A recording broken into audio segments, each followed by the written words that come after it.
Hey yoke, what is going on with the people I like to call the viewers of the tube? Let me introduce myself as Tyler, and you're watching the crypto channel that, like a swarm of bison, can stick your booty to the seat while we stampede on through.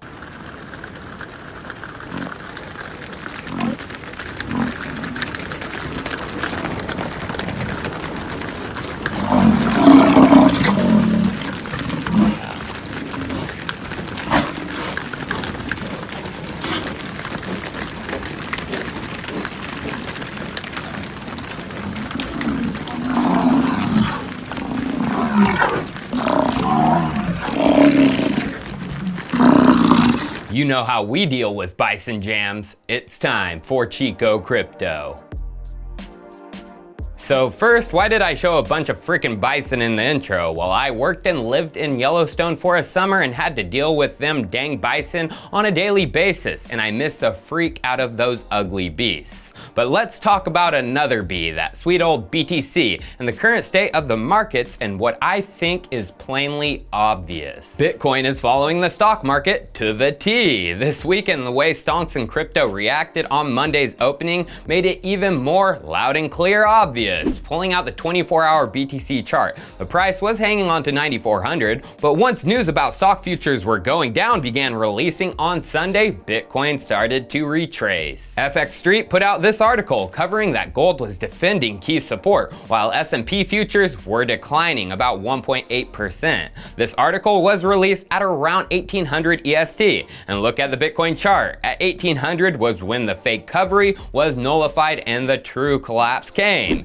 And just looking at the markets, the Dow Jones, it had a steep drop opening yesterday from 25,600 points to under 25,000. But then volatility, it rebounded after the grim news articles of futures spread back up to above 25,400, and it kept surging past the opening levels. And then Bitcoin decided to rebound as well. It went up, down, and all around in just one day. So I'll say this now, stonks are no place to be day trading, especially if you're trying to use leverage. MarketWatch covered a story that stuck with me, titled Heartbreaking Story of Rookie Trader Who Racked Up $700K in Debt. Finance isn't worth losing your life over. Unfortunately, a young trader took his life and they got exposed to leverage. The trader's cousin-in-law posted a tweet thread about the tragedy.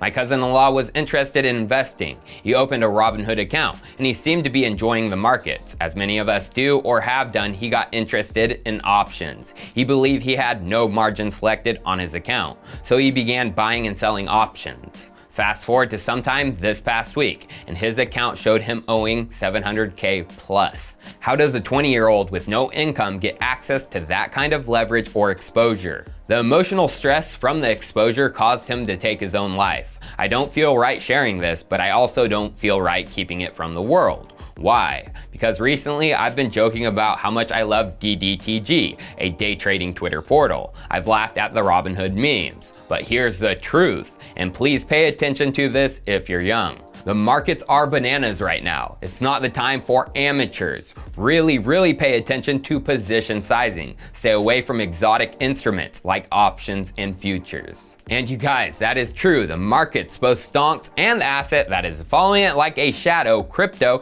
is bananas. B-A-N-A-N-A-S. Thanks, Win. Remember, Elon Musk, back in May, just a month ago, he tweeted that Tesla's stock share price was too damn high. And since then, what has happened to a share of Tesla? Even when the CEO is loudly saying the share price is too damn high, it surges by another 42%. Yup, his stonk went from $700 just a month ago to peaking above 1K last week on June 11th. And when it peaked above 1K, what did Elon tweet on that day? Just LOL. And then someone asked him, "Not fair, tell us what happened. Why are you laughing," basically. He replied, "Stonks," calling it by its meme name, its new leverage nastiness, doesn't make sense name, it's bananas name. So you guys, I'm not saying don't invest in things like Tesla. Investing in assets and holding long term is one thing, but when you add that dirty thing called leverage, the cards get stacked against the amateur where it's pretty much impossible to win for the large majority who try. And in crypto, we have so many people pushing leverage. So I'm not going to expose or show pictures of who the leverage shills are are in crypto. We all know who they are. They know it, they know it's wrong, but they keep on doing it. All I gotta ask of those doing it is take a look at what you're doing for a second, and not the buku bucks you are making. Read your video comments and see that there are people that this happens to, and by shamelessly promoting it every single video, you are helping wreck people's lives for a percentage of the money they lost. And I hope we don't get a crypto news article like the Market Watch one soon. But crypto is following stocks like a shadow, and the leverage shills make it darker each day. And unfortunately, the dark grips of leverage are getting stronger and weirder each day. Token Insight put out their third Bitcoin mining report for post-halving 2020, and they explained there is a massive growth of mining derivatives, which means not only using the asset of Bitcoin as the underlying collateral in futures contracts, but also the mining hash rate now.